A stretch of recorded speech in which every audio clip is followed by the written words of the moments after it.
नमस्कार, संवाद पर आपका स्वागत है। मैं हूं चेतना शर्मा आपके साथ। डबल इंजन सरकार के बावजूद राजस्थानी भाषा अब भी मान्यता की प्रतीक्षा में है।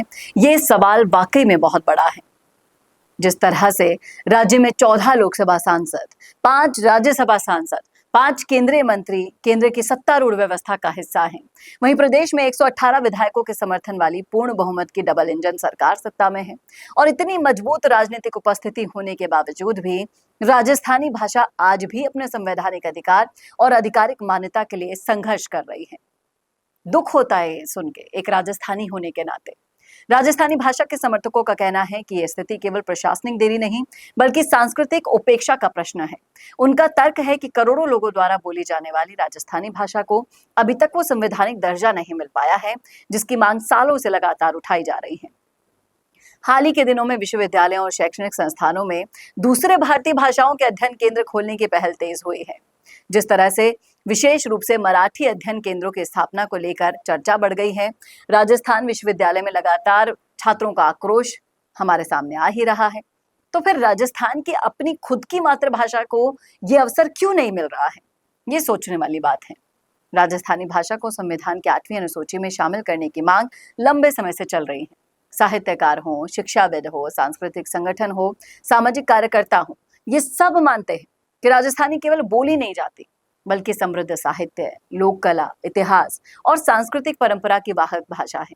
उनका कहना है कि मान्यता मिलने से भाषा संरक्षण, शिक्षा, शोध, प्रशासनिक उपयोग, रोजगार के दूसरे भी अवसर खुल जाते हैं। अब राजनीतिक गलियारों में भी ये प्रश्न लगातार उठता है। भाटी भी हमेशा इस मांग को लेकर मुखर है।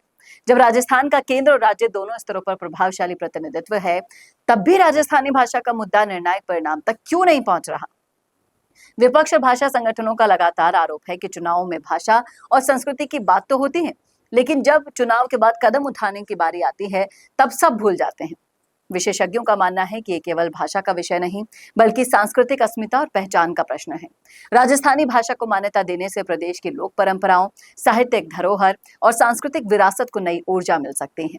अब सबसे बड़ा सवाल यही है कि आखिर राजस्थानी भाषा को उसका संवैधानिक अधिकार कब मिलेगा? क्या मजबूत राजनीतिक प्रतिनिधित्व इस ऐतिहासिक मांग को पूरा करने की दिशा में कोई ठोस कदम उठा पाएगा, या राजस्थानी भाषा को अभी और लंबा इंतजार करना पड़ेगा? आप बताइए जरूर, क्या सोचते हैं आप इस मुद्दे पर? रखिएगा राय कमेंट बॉक्स में। कैसा लगा वीडियो बताना ना भूलेगा, और ऐसे वीडियोस के लिए देखते रहिए संवाद भारत के लिए।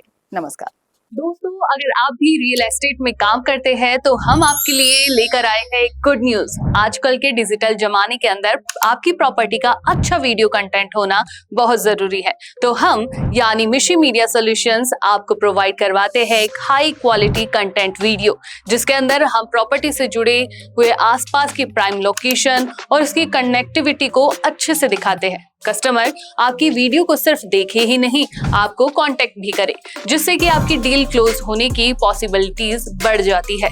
तो कांटेक्ट करो आज ही स्क्रीन पर दिए गए नंबर्स पर।